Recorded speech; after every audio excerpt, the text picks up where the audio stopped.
Welcome to another episode of the Microsoft Project Series, in which we focus on scenarios and project-based tutorials. In this series, we will guide you through each aspect of MSP software using various scenarios and a practical hands-on approach. Let's review what we have done up to now in MSP software. We have defined our project calendars. Then we defined all tasks involved in our project, and finally we entered our resources. The question is, how can we assign each resources to a specific task? It seems that we are allocating these resources for particular tasks. Therefore, in this part of MSP software tutorial, we are going to focus on the relationship between tasks and resources in Microsoft Project. These were the tasks which we defined firstly based on their duration, their predecessors, and other information in previous tutorial.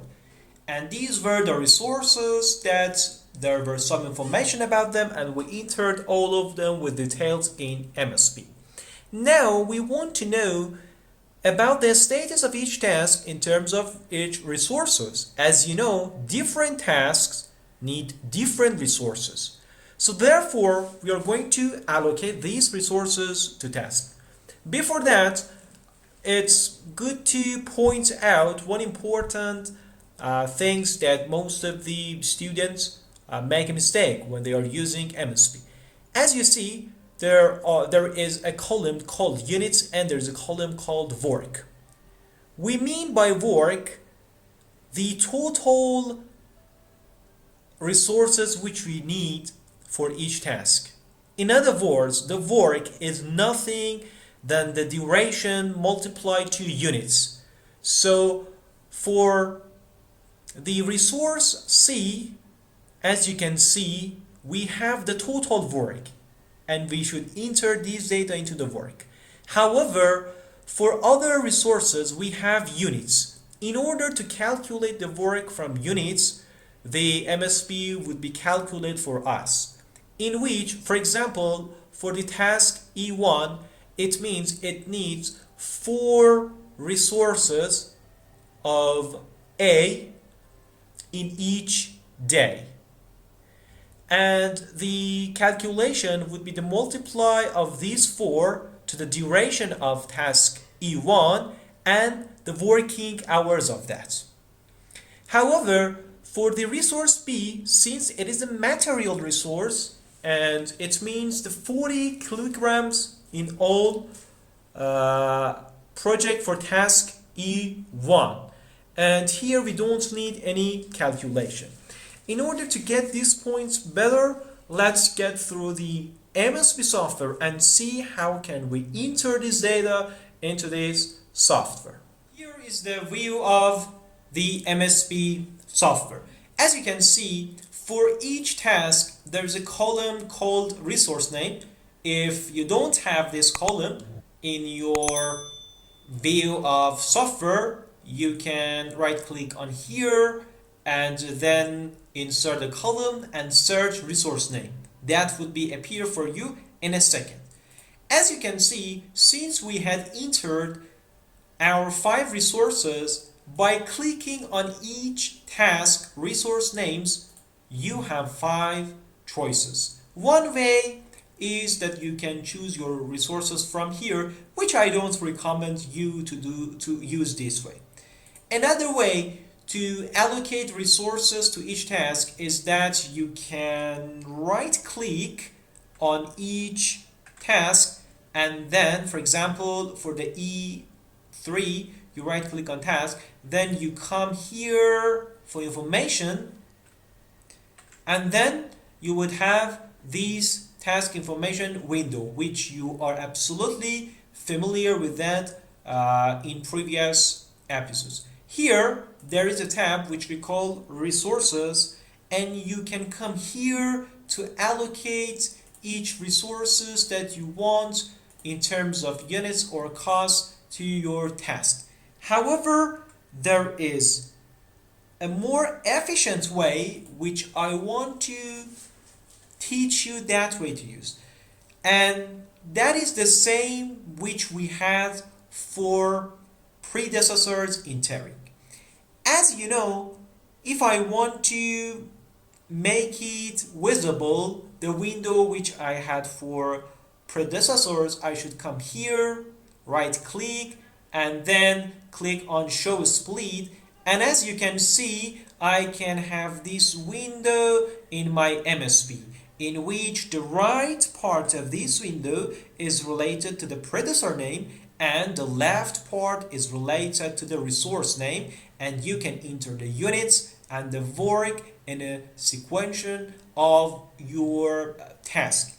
The other way in order to see these tab was this way, in which you go to the view tab and then you come here and click on details.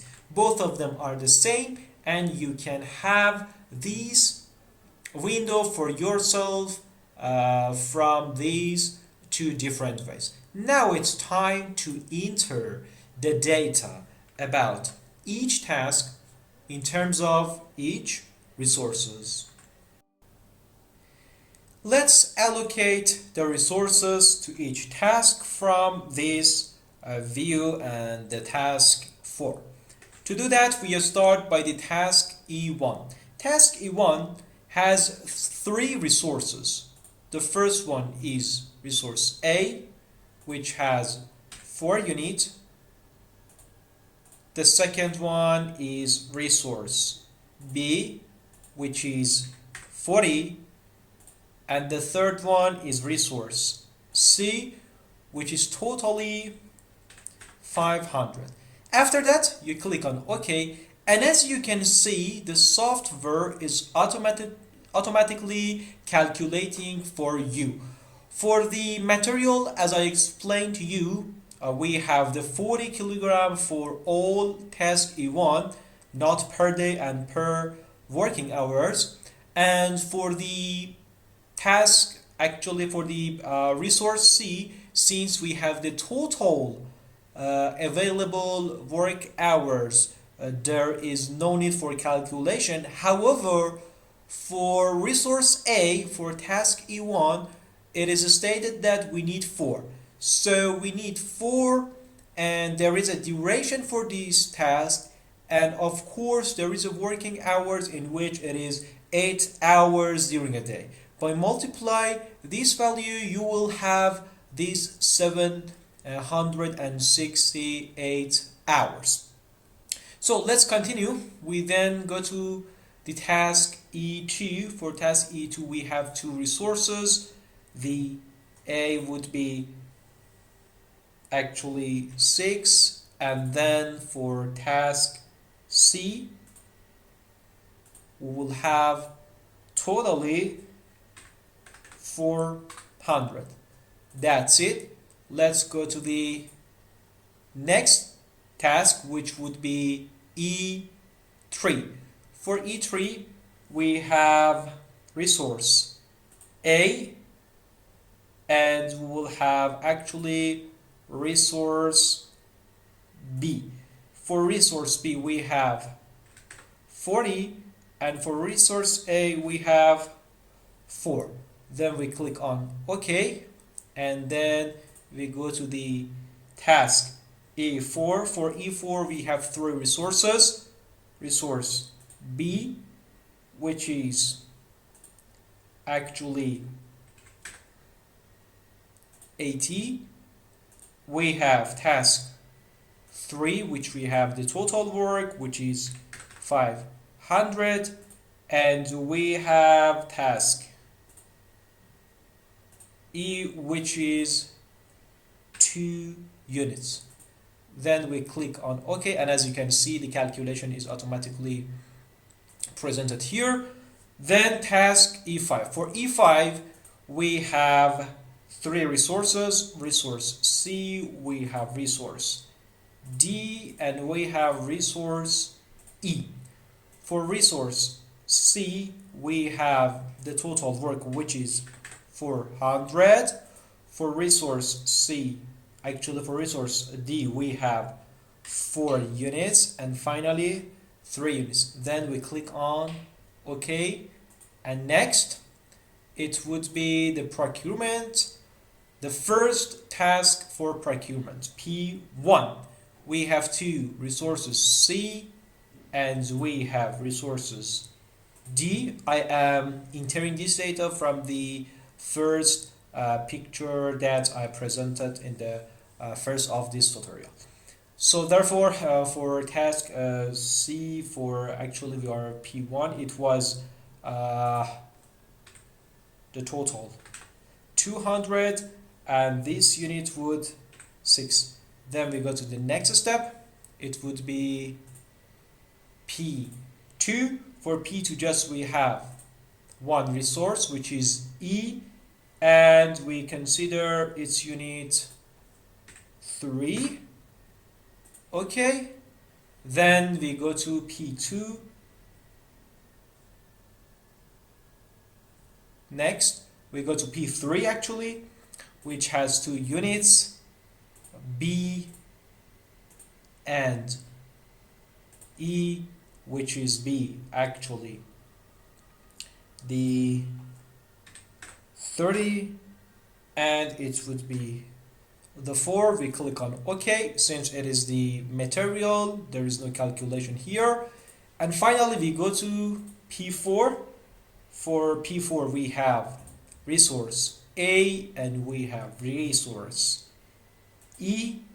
For both we have 3 and then 2. We click on OK. Then we go to the last phase of our project, which is construction.